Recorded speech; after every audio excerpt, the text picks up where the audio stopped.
নমস্কার, আমি সৌমেন। শুরু করছি আজকে নিউজ পোল এডিটস।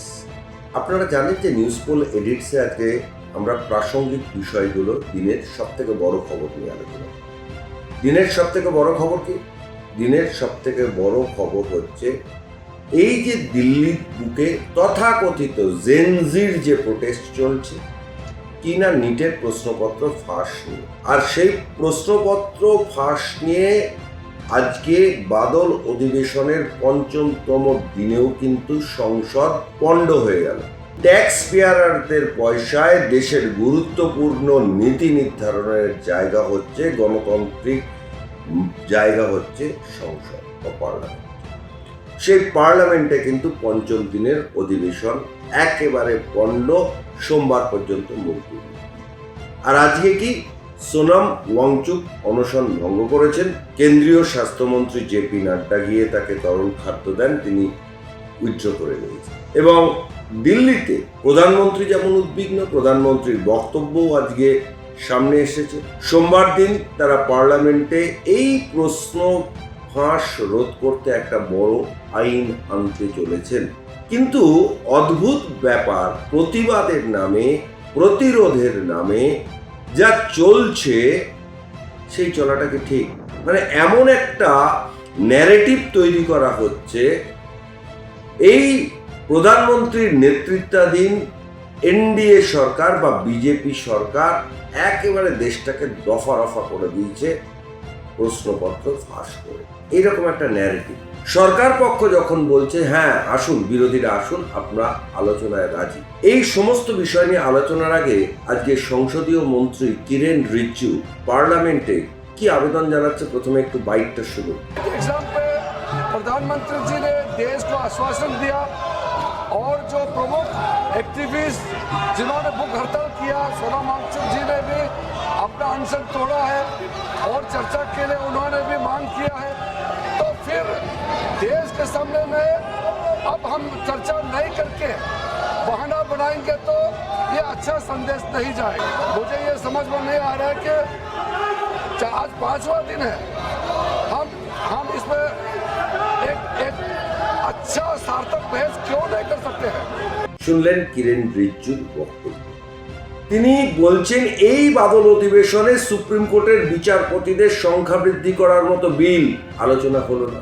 তাহলে সুপ্রিম কোর্টের বিচারপতিদের সংখ্যা যদি বৃদ্ধি করা যেত, সে আলোচনাটা যদি সামনে আসতো, তাহলে স্পিডি জাস্টিস, দ্রুত বিচারের প্রক্রিয়াটা আরো ত্বরান্বিত হতো। আর এমনিতেই বলা হয় justice delayed means justice denied. তাহলে আজকে সেটা করতে দিলেন না বিরোধীরা। প্রশ্ন ফাঁস নিয়ে তো সরকার পক্ষ রাজি আলোচনা করতে, আলোচনা করছেন না কেন? নাকি এই সমস্যাটাকে জিয়ে রেখে একটা তানঝাম বাঁধাতে চাইছেন বিরোধীরা দেশে? সব থেকে বড় কথা, নেপালে এরকম গণবিক্ষোভ দেখানো, যদিও এটা গণবিক্ষোভ নয়, এরকম একটা বিক্ষোভের পরিস্থিতি তৈরি করা হচ্ছে, চেষ্টা চলছে কোনো কোনো পক্ষের তরফ থেকে। কিন্তু এটা কিন্তু গণবিক্ষোভ হবে না। দেশটার নাম ভারতবর্ষ, দেশটার একটা প্রাতিষ্ঠানিক গণতন্ত্রর শিকড় অনেক দূর পর্যন্ত বিস্তৃত। এইসব বিক্ষোভ টিক্ষোভের নাটক করে কিন্তু ভারতীয় গণতন্ত্রে সরকারের পতন আগেও করা যায়নি, এখনো করা যায়। যারা ভাবছেন যে এইরকম বিক্ষোভ যন্তর মন্তর থেকে দেশের কোনায় কোনায় ছড়িয়ে পড়বে, ভুল ভাবছেন। কেননা ভারতবর্ষ এতটাই বিস্তৃত এবং এতটাই বড় যে সেখানে এক জায়গার প্রতিক্রিয়া আরেক জায়গায় ছড়িয়ে পড়ে না। নিট পরীক্ষার প্রশ্নপত্র ফাঁস হয়েছিল, এটা তো সরকার পক্ষ স্বীকার করে নিয়েছেন। তড়িঘড়ি দ্বিতীয়বার যখন পরীক্ষা নেওয়া হলো, কি টাইট সিকিউরিটিতে সিএপিএফ দিয়ে কেন্দ্রীয় এজেন্সিগুলোকে মাঠে নামিয়ে দ্বিতীয়বার পরীক্ষা হলো। পরীক্ষার রেজাল্টও বেরিয়ে গেছে। যারা কৃতকার্য হয়েছে তারা কিন্তু অনেক সন্তোষ প্রকাশ করেছেন। হ্যাঁ, প্রশ্ন হচ্ছে পরীক্ষার প্রশ্নপত্র ফাঁস হবে কেন? কিন্তু এমন একটা ন্যারেটিভ তৈরি করা হচ্ছে যে 1947-এর পর এই 2026 হচ্ছে একমাত্র বছর যেখানে প্রথম প্রশ্নপত্র ফাঁস হলো। আজকে কংগ্রেস যারা এই ইন্ধনে আগুন যোগাচ্ছে, তাদের জামানাটা কি হয়েছিল? ইউপিএ 1 এবং ইউপিএ 2 এর জামানা মনে পড়ছে নাকি আপনাদের ক্ষতগুলো আপনারা ভুলে গেলেন যে ইউপিএ 1 এবং ইউপিএ 2 এর জামানায় কম করে 14টা বড় সর্বভারতীয় পরীক্ষার প্রশ্নপত্র ফাঁস হয়েছিল। একটু ডেটাটা কি বলছে একটু শুনি। ডেটা কিন্তু অনেক কথাই বলছে। ইউপিএ 1 এর জামানাটা কত ছিল? 2004 থেকে 2009। আর ইউপিএ 2 এর জামানাটা কত ছিল?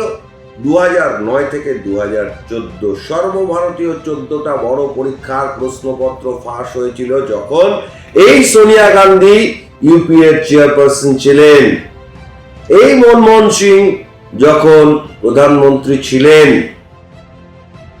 এই রাহুল গান্ধীদের দল যখন এই গোটা ইউপিএটাকে পরিচালনা করত। মনে পড়ে যে 2004 সালে সিবিএসসি পিএমটি পরীক্ষার প্রশ্নপত্র ফাঁস, 2006-তে সিবিএসসি দ্বাদশ শ্রেণীর অ্যাকাউন্টেন্সির প্রশ্নপত্র লিক হয়ে গিয়েছিল।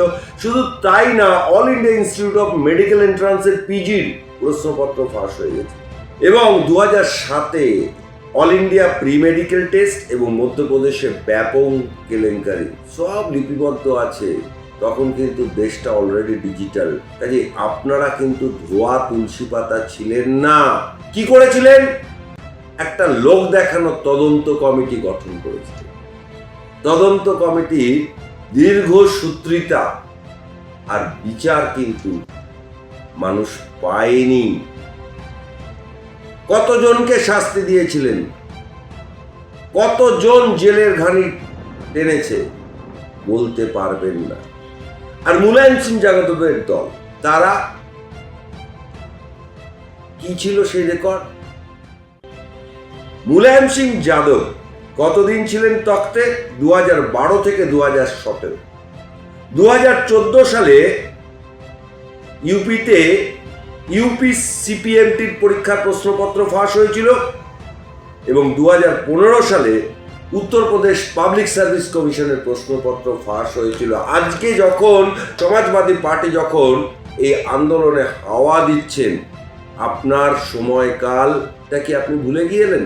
আজকে পার্লামেন্টে দাঁড়িয়ে কালীঘাটপন্থী তৃণমূল যখন এই আন্দোলনকে সমর্থন করছেন, মহুয়া মৈত্ররা, এ রাজ্যের বুকে নিয়োগ কেলেঙ্কারির কথা কি আপনারা ভুলে গেলেন? তখন আপনাদের সরকার, এই তৃণমূল সরকার বাংলার শাসন ক্ষমতায় ছিল, কিভাবে চাকরি বিক্রি হয়েছে, 26,000 শিক্ষকরা আজও কিন্তু পথে দাঁড়িয়ে। আপনাদের মুখে কি এগুলো শোভা পায়? আপনাদের মুখে আর যাই পাক, এই ছাত্র ছাত্রীদের জন্য কুমিরের কান্না শোভা পায় না। বিজেপি একবারও বলছে না, কোনো মিডিয়া বলছে না যেটা ঠিক হয়েছে। ভুল থেকেই তো মানুষ শিক্ষা নেয়। তাহলে ইউপিএ 1, ইউপিএ 2 এর জামানায় যখন এত বড় বড় কেলেঙ্কারি হলো, তখন আপনারা একটা স্ট্যাটিউটরি বডি বানালেন না কেন? হ্যালো মিস্টার রাহুল গান্ধী, আপনি বানাননি কেন?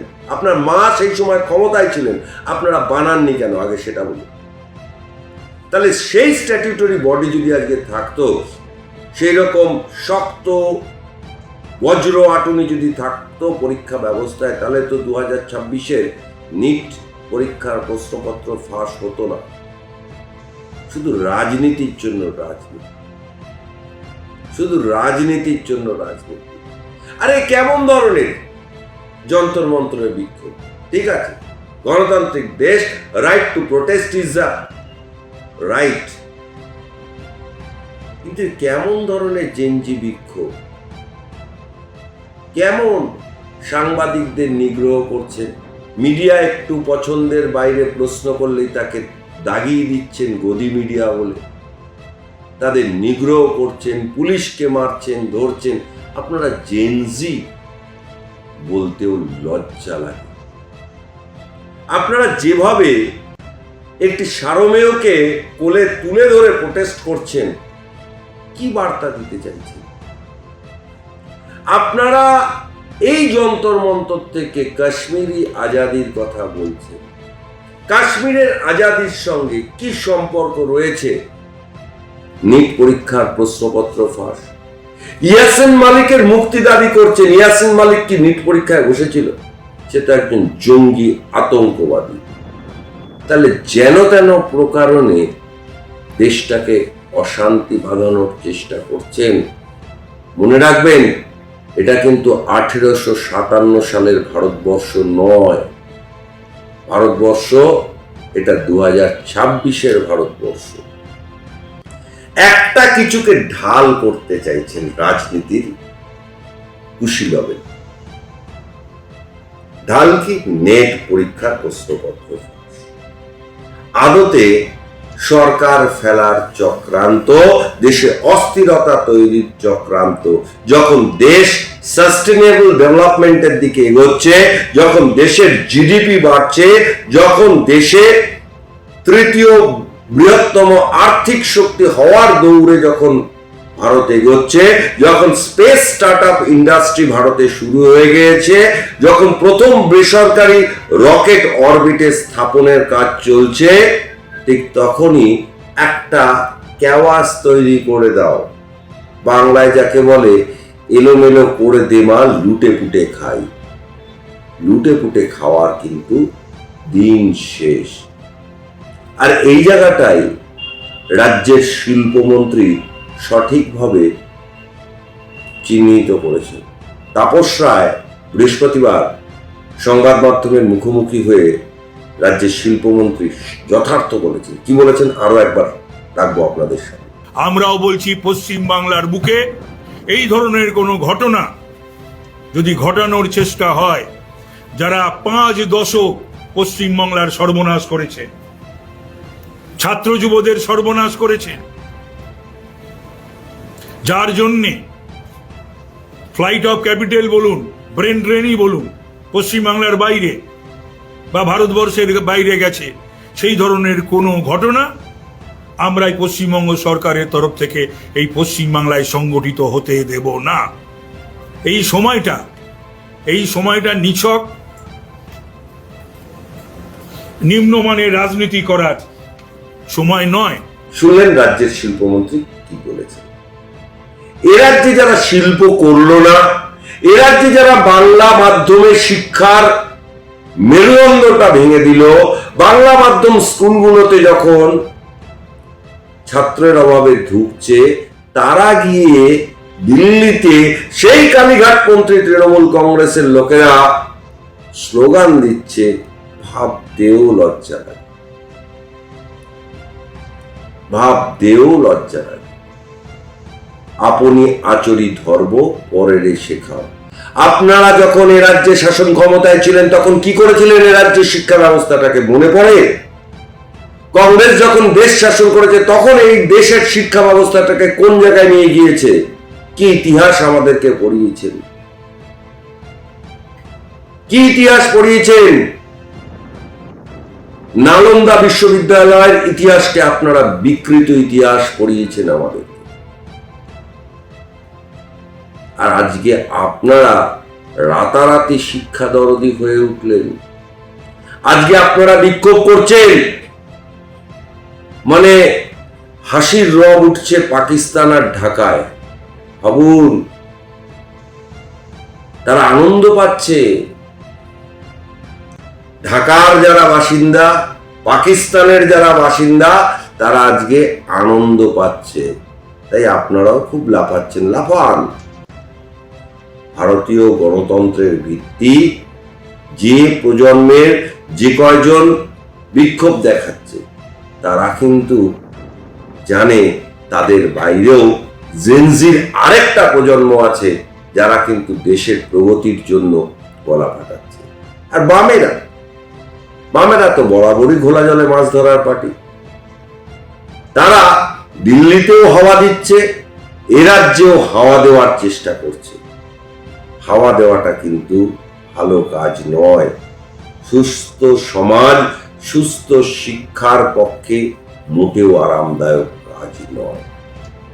তাই যারা হাওয়া দিচ্ছেন দিন, হাওয়ার স্রোত যদি উল্টো দিকে বয়, আগুনের ফুলকি দিচ্ছেন দিন, কিন্তু ফুলকি হাওয়া যদি নিজেদের দিকে বয় তখন সামলাতে পারবেন তো? ভারত অতীতেও এই বিদেশি মদতদাতাদের এই ভাবনার বিরোধী ছিল, আজও আছে, আগামীতেও থাকবে।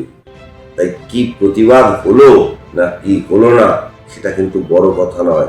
হয়তো ধর্মেন্দ্র প্রধান পদত্যাগ করবেন এবং প্রধানমন্ত্রী কিন্তু পরিষ্কার বলছেন যে এমন একটা সিস্টেম আমরা বানাবো যে সিস্টেমে কিন্তু লিকেজ ব্যাপারটাই থাকবে না। ইতিমধ্যে কেন্দ্রীয় শিক্ষা সচিবকে সরিয়ে দেওয়া হয়েছে। কাজে গণতন্ত্রের নাম্বার যদি বলেন, নাম্বার কিন্তু মোদিজির পক্ষে আছে। মোদিজি কিন্তু দেশটাকে একটা তারে বাঁধার চেষ্টা করছেন, সেটা কিন্তু ফাইন্যান্সিয়াল ডেভেলপমেন্ট এবং প্রান্তিক মানুষের ক্ষমতায়ন। সেই প্রান্তিক মানুষের ক্ষমতায়নের স্বপ্নকে কিন্তু বানচাল হতে দেবেন না, তাহলে উত্তর প্রজন্ম আপনাদেরকে ক্ষমা করতে পারবে না। আজকের নিউজ পোল এডিটস এই পর্যন্ত। সমস্ত খবর ও আপডেটের জন্য চোখ থাকুক নিউজ পোল বাংলায়। নিউজ পোল বাংলা, খবর বিশ্বজুড়ে। फ्रेंड्स, लाखों विद्यार्थी और उनके अभिभावकों के लिए बहुत ही पीड़ादायक है। हमारा सबसे महत्वपूर्ण जिम्मा था कि विद्यार्थियों का एक वर्ष बर्बाद न हो। फास्ट ट्रैक कोर्ट और कठोर सजा के प्रावधान के साथ का ये मुसद्दा कल कैबिनेट में चर्चा होगी। कैबिनेट के साथियों के सुझाव के बाद उसका अंतिम रूप दिया जाएगा और सोमवार से संसद का दूसरा सप्ताह शुरू हो रहा है। तब जल्द से जल्द उस बिल को सदन में पारित कराने का प्रयास किया जाएगा।